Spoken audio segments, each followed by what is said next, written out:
O poeta monumenta as emoções, por isso há poemas e livros que se confundem com catedrais. O poeta, como as pedras, faz-se de matéria e silêncio. Se o poeta quiser, uma pedra pode ser um poema. O poeta é um pedreiro cujas pedras traz no peito. O poeta é um lapidário de sentimentos. O poeta, como as pedras, precisa de solidão para medrar. O poeta poetiza pedra a pedra, mas convém que não transforme os poemas em muros de lamentações. Pedra a pedra o poema se constrói, mas convém que não se confunda com o imobilismo das pedras. Há quem olhe para a pedra dos poemas como se olhasse para calçadas. Por isso há quem pise a poesia, desconhecendo pisar a vida, esse solo frágil. Enquanto pedras, as palavras têm falhas. Por isso os poetas falham. Enquanto pedras, as palavras têm arestas. Por isso é difícil a poesia. Enquanto pedras, as palavras por vezes doem. Por isso têm os poetas corações magoados. Enquanto pedras, as palavras são às vezes atiradas da boca para fora.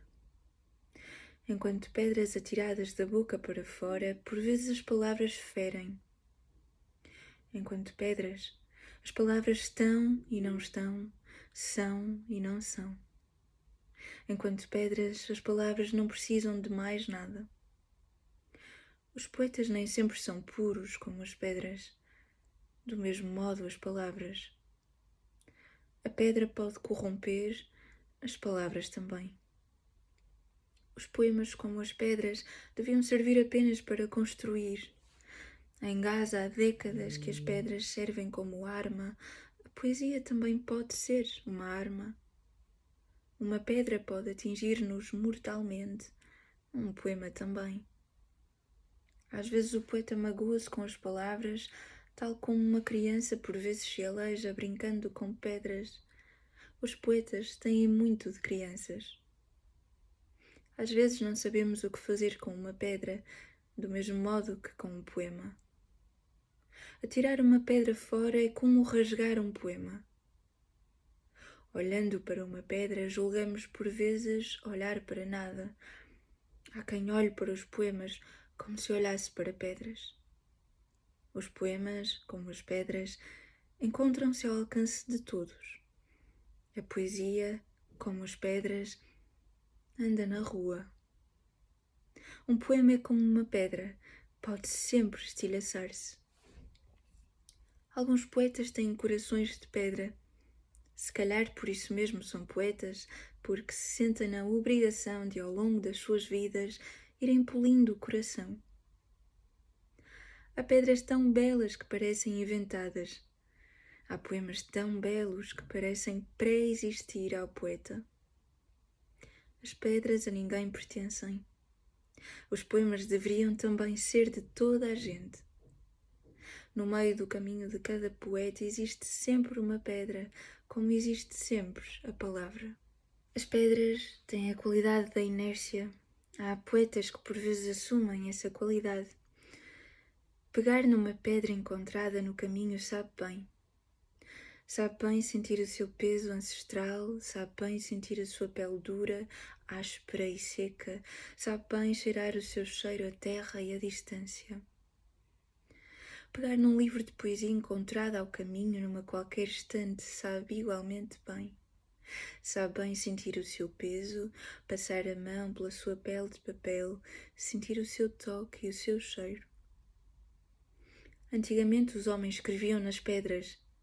As pedras eram livros que não se podiam folhear. Nesse contexto, os livros já foram de pedra. Ainda assim, isso de pouco lhes valeu. O tempo leu-os tantas e tantas vezes que os apagou da história, restando apenas algumas páginas em cavernas. Entenda-se, páginas não encadernadas, mas antes, dir-se-ia, encavernadas. No tempo dos livros de pedra, não resisto a pensar que emprestar um livro a alguém podia ser um ato perigoso e subversivo, considerado até um ataque à integridade física. Igualmente, no tempo dos livros de pedra, ninguém ia ler para a margem dos rios. Era demasiado custoso. Isto é, poucos se atreveriam a passear de livro debaixo do braço, sobretudo se fossem calhamaços de 600 páginas. Não sei que sucesso nesses tempos teria um Leon Uris ou um Rodrigues dos Santos. No tempo dos livros de pedra, um best-seller equivaleria a uma pedreira inteira esventrada. Os ambientalistas do tempo dos livros de pedra é bem provável que não vissem com bons olhos os autores de best-sellers. Talvez preferissem os poetas. Atirada, uma pedra pode viajar sem horizontes. Um poema também. Com pedras se constroem casas. Com poemas se constroem abrigos. Há casas feitas com pedra e há quem faça dos poemas casa. Da utilidade das pedras pouco sei dizer. Da utilidade de um poema sei dizer o respirar.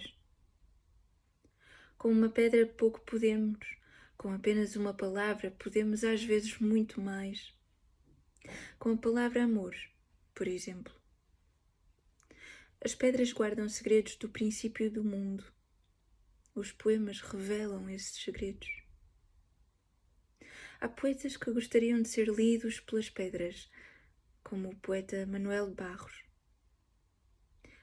O meu pai foi geólogo e escreveu poesia.